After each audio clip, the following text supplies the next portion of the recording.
toda semana a gente conversa com o economista Fernando Gomes para ele destrinchar para a gente o que acontece na Câmara dos Deputados em termos econômicos. E aí, Fernando, tudo bem? Bom dia, Márcio. Tudo bem? Antes da gente começar a falar de coisa séria, me deixe elogiar mais uma vez a sua gravata. Você está se superando a cada dia. São seus olhos, Fernando Gomes, são seus olhos. Todo dia eu vou tentar uma gravata nova, então, para receber elogio, que sempre é bom. E o senhor também, sempre elegante, né? Como só acontecer, né? Como diriam os nossos avós. Obrigado, Bom, mas vamos obrigado, falar de coisa Márcio. séria, então, né, Vamos Fernando? lá. E bom dia aí para todo mundo que nos acompanha, né? Muito bem, muito bem. Bom, deve entrar na pauta do plenário de hoje aquele projeto que considera essenciais bens e serviços relacionados a combustíveis, energia elétrica, comunicações e transporte coletivo, limitando o ICMS dessas operações a 17% e com o objetivo de reduzir o custo desses produtos e, obviamente, o preço final para o consumidor, né, para a população. Ô, Fernando, explica esse projeto para a gente, por favor. É isso mesmo, Márcio. Mas antes da gente começar a falar do projeto, é sempre bom a gente esclarecer que se trata de um projeto ainda, né? E os principais pontos que a gente vai comentar aqui, eles podem sofrer modificações aí durante as discussões aqui no plenário. Por exemplo, pode-se definir que a limitação do ICMS, que você mencionou em 17%, que não vai ser 17%, que nas negociações pode ser 20% ou 15%. Outro ponto que pode sofrer modificações também durante as discussões são os setores, né? Pode ser que seja retirado algum dos setores aí que o projeto cita durante as discussões, ou pode ser até que seja incluído algum outro setor, né? Então, é um projeto, a gente vai comentar aqui em cima do que vai ser debatido ainda, né? Feito esse esclarecimento, vamos lá, vamos falar do projeto, né?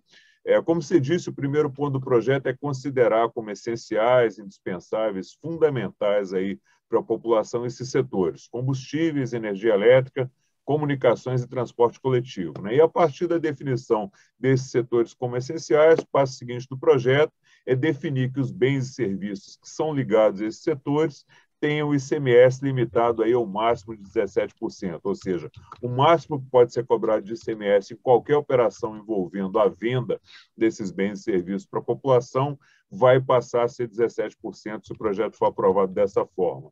Essa limitação do percentual do ICMS, a expectativa é de que se reduza o custo final desses bens e serviços e que, a partir daí, possa haver também uma redução do preço final para a população, e isso vai contribuir para ajudar a desacelerar a inflação. Quais foram aí os principais argumentos para propor essa redução? Foram os princípios tributários, né, os conceitos que são usados pelo governo brasileiro na hora de tributar, de cobrar imposto sobre os bens e serviços que são fornecidos para a população. Aí você tem vários princípios tributários, o princípio da capacidade contributiva, da legalidade, da anterioridade, e todos esses princípios têm como premissa, como objetivo, o conceito de justiça tributária, que é bem simples. Quem ganha mais paga mais e quem ganha menos paga menos imposto, né? Então, esse princípio vai orientar todos os outros. Só que na tributação que envolve o consumo de bens e serviços, esse princípio acaba não podendo ser utilizado, porque o que acontece é que no consumo de bens e serviços é aplicado uma alíquota, um percentual sobre o produto, e aí não é possível diferenciar quem ganha mais de quem ganha menos. Uma pessoa que vai ter um posto de gasolina, por exemplo, abastecer o carro e ganha R$ 20.000 por mês, ela vai pagar a mesma alíquota de ICMS que quem ganha salário mínimo. A alíquota vai ser sempre a mesma, independente da renda da pessoa. Como é que a gente faz para resolver isso? A gente busca outro princípio usado na cobrança de tributos, que é o princípio da seletividade. O que é o princípio da seletividade? É você tributar menos o que é essencial, o que é básico, o que é consumido pela maioria da população, que são exatamente os produtos e serviços que vêm dos setores citados aqui: energia, combustíveis, telecomunicações, e você tributar mais os bens que são supérfluos, que são bens mais caros, bens de luxo, consumidos apenas por uma pequena parcela da população, ou tributar mais aqueles bens que fazem mal à saúde. A gente pode citar como exemplo aí de bens supérfluos ou prejudiciais à saúde: carro de luxo, cigarro, bebida, que é prejudicial à saúde, perfumes importados e outros itens, né? Então, a ideia da seletividade é que esses bens supérfluos têm uma tributação mais elevada, paguem mais imposto e os bens básicos usados pela grande maioria da população paguem menos imposto. Aí, com base nesse conceito, nesse princípio da seletividade, o projeto limita o ICMS sobre os produtos e serviços que vêm desses setores em 17%. Para dar um exemplo aqui, Márcio, de como é que essa tributação é diferente de estado para estado, vamos pegar o exemplo aqui do ICMS que é cobrado sobre a gasolina. O ICMS cobrado sobre a gasolina, ele varia de estado para estado no Brasil, né? O menor ICMS cobrado é 25% e o maior é 34%. Então, como você pode ver, além de você ter uma variação muito grande na alíquota de ICMS, que varia de estado para estado, as alíquotas praticadas são muito superiores ao limite que está sendo proposto no projeto, de 17%. Então, 25% é a menor, 35% é a maior. A menor, né, de 25%, ela é muito maior que os 17% que estão sendo propostos. E a alíquota maior é o dobro do que está sendo proposto. E aqui, Márcio, para a gente concluir esse ponto, eu citei o exemplo da gasolina, mas esse é um dos itens só relacionados a combustíveis. Você tem ainda óleo diesel, álcool, gás, todos com ICMS que podem ser diferentes e que variam de estado para estado. E esse é um dos setores. Então, para cada um dos setores que a gente citou, que o projeto menciona, você tem vários produtos e serviços associados a eles, e para cada um desses produtos você pode ter alíquotas bem diferentes, variando de estado para estado. Então, é uma modificação bem complexa que o projeto está propondo.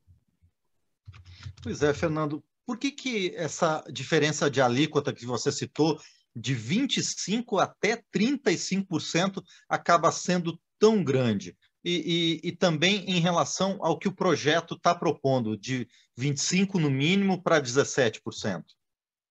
Pois é, mas o que ocorre é o seguinte: o ICMS é um imposto estadual, né? O que isso quer dizer? Que são os estados que são responsáveis por definir qual a alíquota que vai ser cobrada sobre a gasolina, que foi o exemplo que eu dei, né? E não somente sobre a gasolina, é sobre qualquer produto que incide a cobrança do ICMS, incluindo aí os setores que o projeto propõe a limitação.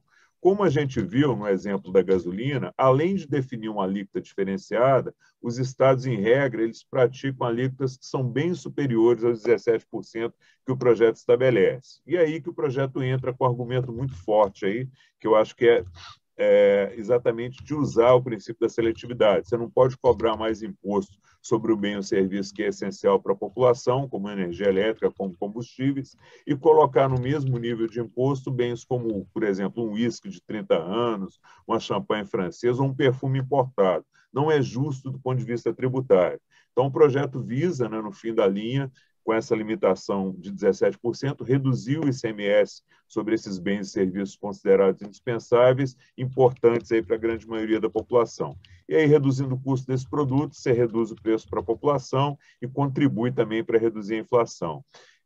Um outro ponto que o projeto cita, Márcio, importante, relativo à seletividade, é que o Código Tributário Nacional ele é omisso, ou seja, ele não fala nada sobre a questão da essencialidade desses itens. Então, o projeto vem também para suprir essa lacuna, tratar esses itens, energia elétrica, combustíveis, comunicações e transportes, como essenciais e, a partir dessa essencialidade, estabelecer a limitação da alíquota do ICMS em não mais que 17%.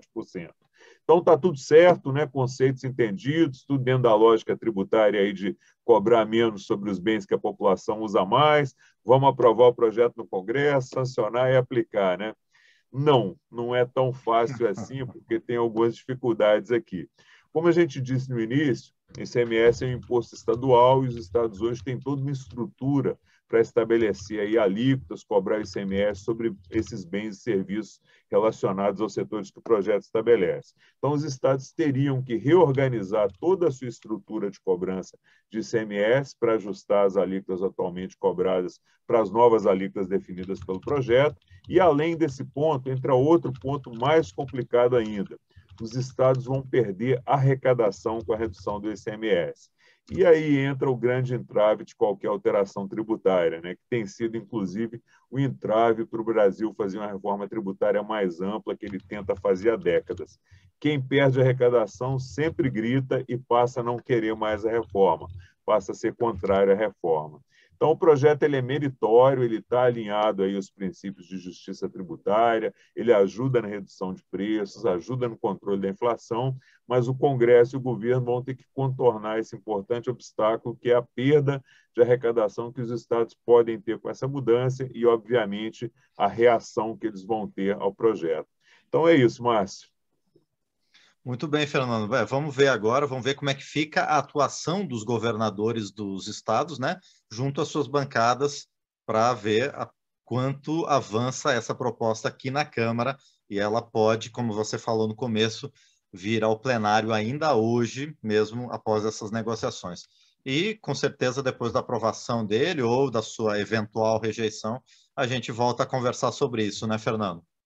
Não é um projeto simples, né, mas principalmente em ano de eleição, porque ele mexe aí no bolso dos estados, né? Ele implica em uma perda de arrecadação. Você tem vários deputados aí que às vezes são candidatos até a governadores, então não vai ser um projeto, embora meritório, não tão tranquilo de aprovar na minha avaliação. Com certeza, vamos acompanhar essas discussões aí.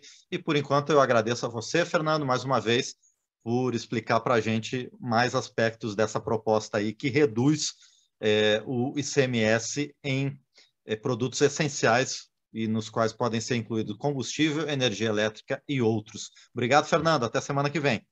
Obrigado, Márcio. Um abraço para todo mundo que nos acompanha. Ótimo resto de semana.